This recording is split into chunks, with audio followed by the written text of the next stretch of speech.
तो आज का हमारा टॉपिक है कोशिका की संरचना एवं कार्य। तो आज हम पढ़ेंगे कोशिका का अध्ययन करेंगे और कोशिका की संरचना यानी बाहरी स्वरूप और उनके कार्य। तो पिछले कक्षा में अध्ययन कर चुके हैं कि हमारे आसपास कुछ वस्तुएं सजीव होती है, कुछ वस्तुएं निर्जीव होती हैं। आप सबको पता होगा सजीव वस्तुएं कौन सी होती है, निर्जीव वस्तुएं कौन सी होती है। तो सजीवों के अंदर जो जीव आते हैं वो है पेड़ पौधे, मनुष्य और जंतु। यानी सजीव के अंतर्गत मनुष्य, पेड़ पौधे और जंतु आते हैं। तो आपको सबको पता है कि सजीवों के द्वारा कुछ मूलभूत कार्य संपादित किए जाते हैं। बहुत सारे कार्य जो मनुष्य द्वारा संपादित किए जा सकते हैं, जैसे पाचन है, उत्सर्जन है, बहुत सारे कार्य संपादित किए। ये सारे कार्य विभिन्न अंगों द्वारा संपादित किए जाते हैं, यानी अलग अलग अंग अलग अलग कार्य संपादित करते हैं। तो आज हम अंगों की संरचनात्मक मूलभूत इकाई के बारे में पढ़ेंगे, जो कि क्या होती है, कोशिका। यानी सजीवों के शरीर की संरचनात्मक इकाई क्या होती है, कोशिका। कोशिका एक दूसरे से आपस में जुड़कर प्रत्येक सजीव के शरीर का निर्माण करती है। जिस प्रकार बहुत सारे मोती मिलकर एक माला का निर्माण करते हैं, उसी प्रकार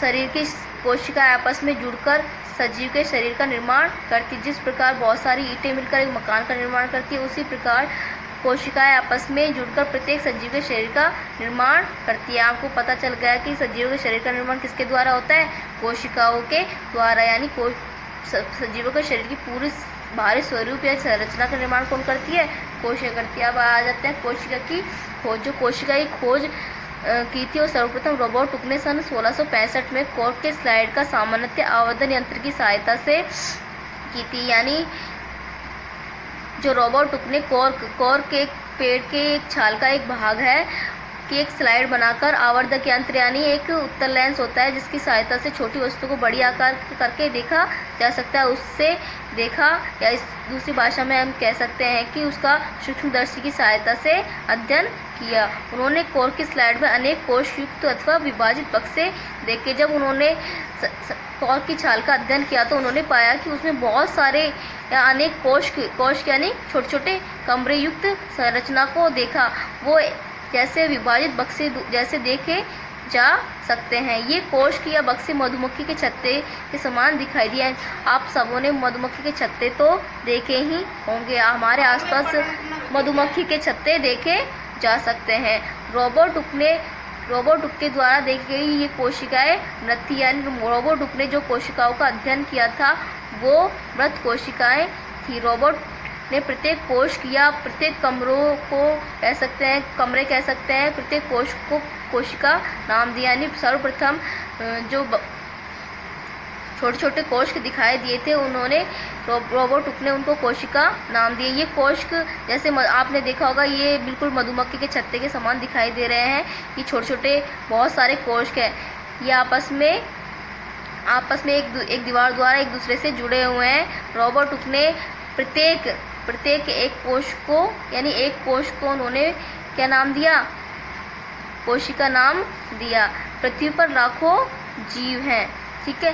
पृथ्वी पर लाखों जीव है, वह आकृति व साइज में भिन्न होते हैं। सबको पता है कि किसी की आकृति छोटी होती है, किसी की आकृति बड़ी होती है। ऐसे पृथ्वी पर हमारे लाखों जीव हैं जिनको हम कल्पना भी नहीं कर सकते। उनके अंगों की आकृति, साइज व कोशिकाओं की संख्या भी भिन्नता पाई जाती है। भिन्नता पाई जाती है मतलब जो जीव छोटे आकार के हैं उनमें कोशिकाओं की संख्या कम होती है, जो सजीव बड़े आकार के हैं उनमें कोशिकाओं की संख्या अधिक होती है। कोशिकाओं की संख्या किसी लंबे वृक्ष, हाथी जैसे विशाल जंतुओं के शरीर में पाई जाने वाली कोशिका है। जैसे किसी लंबे वृक्ष में बहुत कम कोशिकाएं पाई जाती हैं, ज़्यादा कोशिकाएं पाई जाती है। हाथी बहुत बड़ा विशाल क्या है, जंतु है, जिसके शरीर में लाखों करोड़ों क्या अरबों खरबों कोशिकाएं पाई जाती हैं। और किसी चूहे में बहुत कम कोशिकाएं पाई जाती है। ऐसे आकृति और साइज के आधार पर हम कह सकते हैं कि जो सजीवों का शरीर है वो लाखों खरबों कोशिकाओं का बना होता है। मनुष्य के शरीर में कई खरब कोशिकाएं पाई जाती हैं। यानी मनुष्य का शरीर काफ़ी बड़ा होता है तो उसमें बहुत सारी खरबों कोशिकाएं पाई जाती हैं। जितनी बड़ी सजीव का आकृति होगी, जितना बड़ा शरीर सजीव का आकार होगा, उतनी ही अधिक कोशिकाएं पाई जाती हैं। जो आकृति और साइज में भिन्न होती है, यानी मनुष्य के शरीर में खरब कोशिकाएं पाई जाती हैं जो आकृति साइज में यानी अलग अलग होती हैं, जिनकी आकृति व साइज अलग अलग होता है। कोशिकाओं के अंतर्गत विभिन्न समूह अनेक कार्य संपादित करते हैं। यानी कोशिकाओं में जो कोशिकाओं के विभिन्न समूह होते हैं, वो अलग अलग कार्य संपादित करते हैं। जैसे हमारा रक्त कोशिका है, वो क्या करती है, एक संयोजित ऊतक की तरह कार्य करती है। आहार नाल है, वो पाचन का कार्य करती है। बहुत सारी कोशिकाएं हैं जो अलग अलग कार्य संपादित करते हैं। अब हम आगे पढ़ेंगे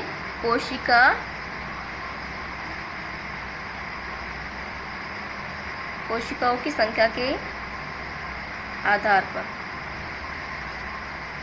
पर कोशिकाएं,